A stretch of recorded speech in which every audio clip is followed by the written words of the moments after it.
What's up, everyone? DefiNewYork.com here with a brand new video. I know it's been a little bit, and I promise I got a lot of other videos coming. I'm actually going to shoot some tonight, so stay tuned for those. But I wanted to get to the Reebok Shaq Attaq Retro for 2017 because, in my opinion, it's a really big retro release, even though it's not selling out immediately. But there are some differences, and I wanted you guys to know. If you haven't seen another video like it, I don't know if it's out there.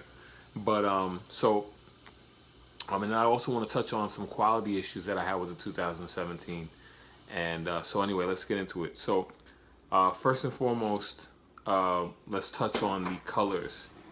The color of the 2013 retro, in my opinion, is closer to the original, in that it's darker. This is, I mean, you can see it's not like super drastic, but you can see that this is the 2013 and it's darker. Also, the Shaq Attaq logo on the 2013 is thicker.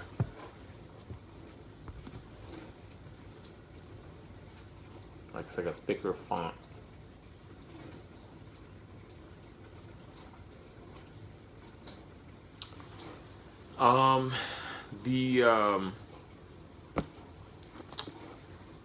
Really, other than that, they're pretty identical. I mean, as identical as you can get. Reebok didn't really play any games when it came to, trying to stay as true to the original as possible. But you can see the color differences. This is the 2013, 2017. And while the colors are very close, like, I mean, really, really close, they're different. This one, in my opinion, is truer. If you notice any differences in the height right here, it's probably because this one's a 13 and this one's a 12. I ordered a 13 because the 12 was slightly too snug. I wanted a 12 and a half, but they don't make it, not that I know of. So I went with the 12 for this release, for the 2013 retro. I went with the 13 for this one, but I'm gonna send this one back. Well, number one, because it's defective, but number two, because I need a size 12. I'm gonna go with a 12. But now that we've gotten into those things, I mean, the fit, everything is pretty much the same. The comfort, is the same. But this shoe doesn't pump. I mean, you can pump it on the left shoe. You can pump it, but it doesn't inflate anything. Neither shoe inflates anything. The other shoe is just straight up flat, dead. Just, I mean, I could take anything, and I mean, I could push this pump in all the way. And I'm going to show you guys that.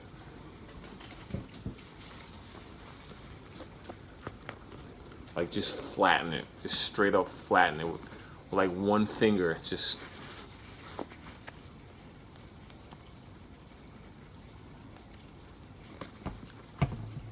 I mean, just straight. I could just push it all the way in. You can't do that with this one. This one is like fully inflated. I just can't. Like, I'm trying, but you see, this part is like up. I can't. But you'll even hear it.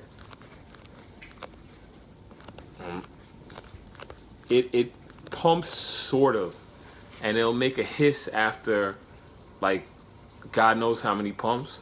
But it's a very, very faint hiss. Like, I mean, you have to stick your ear up to the shoe to hear it.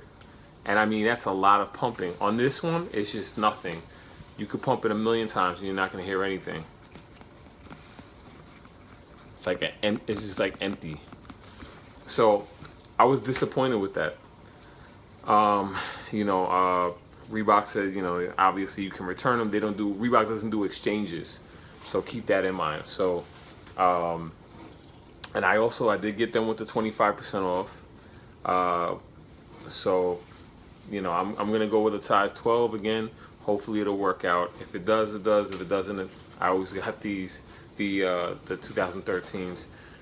But overall, I would definitely, if you missed out on the 13s and you want to get these, I say this is a good pickup. Just make sure, you know, if it's gonna bother you, if you want your pumps to actually work, just, you know, check them out, which I'm sure you will anyway.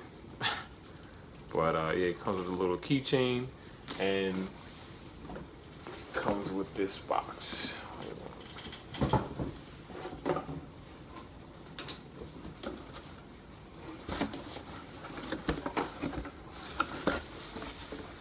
it's the wrapping paper. But yeah, so fit. If you have any other Shaq Attacks, just go with the same size. If you've never owned a pair of Shaq Attacks, then I would say go with your true to size on them. If you typically wear a 12 in most shoes, then pick up a 12 in these, 12 and a half, then pick a 12 and a half in these. If you typically wear a 12 and a half, I'd say you could probably pull off a 12. I don't know if I would necessarily go up to 13, but that's really your call. And but other than that, I think it's a solid retro. If people are sleeping, let them sleep. Trust me, you want to pick the best pairs. You definitely want to get that out of the way, especially, you know, if you're a diehard fan of Shaq and this shoe. Just let them sleep, because eventually, once they disappear, who knows how long or how many other retros of this shoe there will be. You know, I'm sure they're going to come back again, but who knows how many pairs. Who knows what type of shape Reebok will be in years from down the line. So, and then I don't know if I mentioned this in another video, but when I interviewed Steven Smith, the person that created the Reebok Pump Fury, he said that an inside joke was they called this shoe the squatting poodle. And you can actually see why, because it looks like a poodle and it looks like he's squatting. So anyway, that's just a little inside Reebok joke that he told me and I'm telling you guys. So anyhow, that's the video. I hope you enjoyed it. Any questions, concerns, please feel free to drop me a line. And as always, stay tuned for more videos.